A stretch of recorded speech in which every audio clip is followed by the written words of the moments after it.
कि बाजार की नजर कल आने वाले नतीजों पर रहेगी और कल निफ्टी में विप्रो और वायदा बाजार से बात करें तो एंजल वन के नतीजे आएंगे। नतीजों का अनुमान बताने के लिए हमारे साथ जुड़े हैं आशीष वर्मा और मिताली जैन। आशीष जी से पहले समझते हैं कि विप्रो के नतीजे कैसे रह सकते हैं। बताइए आशीष जी, क्या उम्मीदें हैं आपको? देखिए, 2 दिनों की बोर्ड मीट कल से शुरू हो जाएगी विप्रो की। हालांकि कहा यह जा रहा है, कंपनी के उस रिलीज में अपडेट ये है कि कल ही शाम को बाजार बंद होने के बाद यानी कि बोर्ड मीट के डे 1 पे नतीजे अपने हाथ में आ जाएंगे। टीसीएस के बाद दूसरी इंपॉर्टेंट आईटी कंपनी क्या एक्सपेक्टेड है? कांस्टेंट करेंसी में रेवेन्यू जो तमाम एनालिस्ट देखते हैं 0.5% घटने का अनुमान है तिमाही दर तिमाही। इस कंपनी ने गाइड करा था -1% से +1% का, तो टुवर्ड्स द लोअर एंड उस गाइडेंस बैंड के ये पहुंच रहे होंगे। क्यों?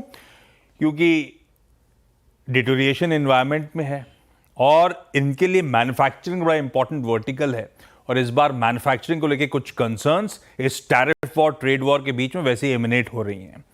जहां तक मार्जिन्स की बात है, एक्सपेक्टेड है फ्लैट रहेंगे। पिछला क्वार्टर जब आया था Q4 पिछले साल का, Q3 माफ कीजिएगा, 12 क्वार्टर हाइज पे 17.5% पे मार्जिन्स थे, तो उन्हीं के इर्द गिर्द ब्रोकरेजेस कह रही है इस बार भी मार्जिन्स होंगे, इसलिए मैंने कहा फ्लैट देखने को मिलेंगे। हां, रुपए में जो कमजोरी आ रही है उसका फायदा मिल रहा होगा, पर इनके लिए दिक्कत यह है कि ऑपरेटिंग लेवरेज नहीं नजर आएगा क्योंकि रेवेन्यू डिक्लाइन कर रहे हैं, वो दिक्कत कर देगा, इसीलिए मार्जिन शायद फ्लैट होंगे। विप्रो के लिए इंपॉर्टेंट होता है, ये पूरे साल का तो गाइडेंस नहीं देते, अगली तिमाही का गाइडेंस देते हैं, तो इस केस में इस बार Q1 की गाइडेंस दे रहे होंगे और ब्रोकरेजेस डिवाइडेड हैं, इसलिए उसका पोल नहीं, ब्रोकरेजेस के नाम के साथ रख दिया है क्या एक्सपेक्टेड है।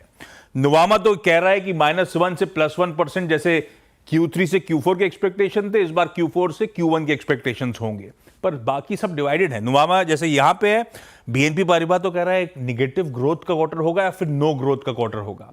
कोटक कह रहा है 0.5% दबाव से 1.5% के ऊपर कांस्टेंट करेंसी रेवेन्यू ग्रोथ की कंपनी बात कर सकती है। तो एनालिस्ट बहुत बटे हुए हैं जो इसकी गाइडेंस होगी उसके आंकड़ों को लेकर। नजर कहां रहेगी?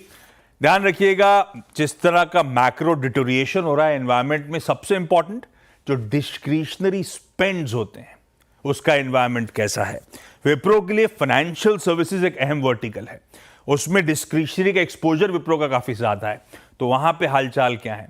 इन्होंने अभी हाल में अपडेट करा था कि 1 अप्रैल से अपने स्ट्रक्चर को रीअलाइन कर रहे हैं, सर्विसेज को रीअलाइन कर रहे हैं। एनालिस्ट जब बैठेंगे मैनेजमेंट के साथ तो सब ये जानना चाहेंगे इसके पीछे का दरअसल रैशनल क्यों है, फिर से क्यों रीजिक करा आपने अपने कारोबार को, और कंसल्टेंसी, डील एग्जीक्यूशन, ये सब वर्टिकल्स, ये सब अपडेट्स इंपॉर्टेंट होंगे। शुक्रिया आशीष। जैसे कि आशीष कहते कि विशेषज्ञ बटे हुए हैं, बाकी विप्रो जो है अभी भी डटा हुआ है जनाब। लोअर ट्रेजेक्ट्रीज में कोई पुल बैक नहीं, 243.85 ये था नंबर्स विप्रो का अनुमान। एक काम करते हैं, विप्रो पे बात करेंगे, लेकिन उससे पहले मिताली से भी बात करते हैं एक बार। और एंजल वन ये स्किप स्क्रीन पे लेके आइएगा, और ये पूरी की पूरी कैपिटल मार्केट की थीम और डेरिवेटिव्स एक्सपायरी का जाना, वो शायद इस स्टॉक पे इस बार एक प्रभाव छोड़ के जाएगा जब नंबर्स आएंगे। नंबर्स कैसे रहेंगे, मिताली से बात करते हैं। मिताली, क्या एक्सपेक्टेशन एंजल वन से? जी, जैसा कि आपने कहा कि एफएनओ वॉल्यूम्स इस बार स्ट्रिक्टर सेबी के रेगुलेशंस के कारण वॉल्यूम्स पे काफ़ी दबाव पड़ता हुआ नजर आया, तो यहाँ पे मोतीलाल ओसवाल का भी सेम मानना है। उनका कहना है कि इस क्वार्टर में क्योंकि एक तो मार्केट सेंटिमेंट्स भी काफ़ी वीक थे, तो ऑर्डर संख्या जो है वो एंजल वन की काफ़ी कम आई है, और उनका मानना है कि रेवेन्यू में हमें ईयर ऑन ईयर बेसिस पे 20% का डिक्लाइन देखने को मिल सकता है। पीबीटी में भी -38% का यहाँ पे अनुमान लगाया जा रहा है ईयर ऑन ईयर बेसिस पे, और पैट में -41% की यहाँ पे डी ग्रोथ देखने को मिल सकती है एंजल वन के। 201 करोड़ के आसपास का पैट का फिगर मोतीलाल ओसवाल ने जताया है। जो कंसर्न्स उन्होंने हाईलाइट किए हैं उस पर नजर डाले तो ऑर्डर फ्लो इस क्वार्टर में काफी वीक रहा, जिसका मेजर रीजन है म्यूटेड मार्केट सेंटिमेंट्स और रिटेल इन्वेस्टर्स का पार्टिसिपेशन भी कम रहना। साथ ही कस्टमर एक्विजिशन का पेस जो है वो भी स्लो रहा, जो कि इनके जनवरी 2025 और फरवरी 2025 के आंकड़ों से काफी साफ नजर आ रहा है। हालांकि ओपेक्स की बात करें तो वो इस बार थोड़ा कम देखने को मिला है, क्योंकि एक्विजिशंस भी काफी कम हुए, तो वो ऑफसेट करता हुआ नजर आएगा यहाँ पे। लेकिन ओवरऑल अगर बात करें तो डेली ऑर्डर रन रेट में स्लो डाउन है, और एफएनओ रेगुलेशंस के चेंजेस की वजह से यहाँ पे रेवेन्यू पर नेगेटिव असर पड़ने के पूरे चांसेस है, ऐसा मोतीलाल ओसवाल का कहना है। बिल्कुल, तो मोतीलाल ओसवाल रेवेन्यू को लेकर थोड़े नकारात्मक होते हुए नजर आ रहे हैं फिलहाल।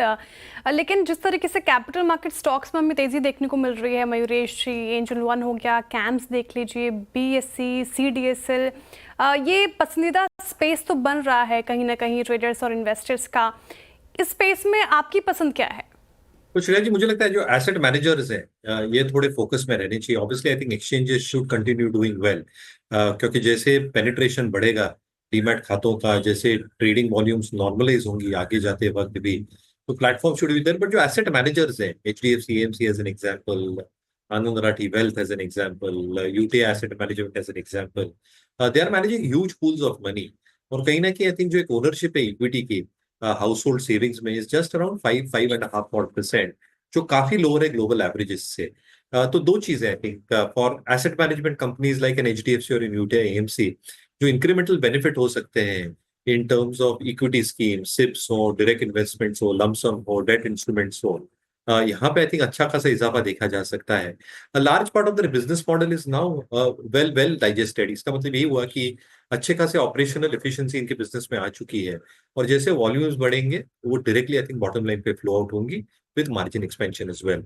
Similarly I think asset managers के लिए जो कोर पोर्टफोलियो मैनेज करते हैं, आनंद राठी वेल्थ जैसे एग्जाम्पल और नुवामा वेल्थ जैसे एग्जाम्पल्स हुए, the number of HNI, ultra HNI households are expected to double in the next 5 years। अगर ये होता है तो उनको जो एक एक्सपर्टीज लगेगी in terms of their multi asset discretionary advice, ये शायद ये प्लेयर्स प्रोवाइड करते हैं। And there is a huge scope of growth in terms of the business model that they are operating out of. इसलिए मुझे लगता है एसेट मैनेजर श्रेया जी थोड़े फोकस में रहेंगे as far as the capital market space is.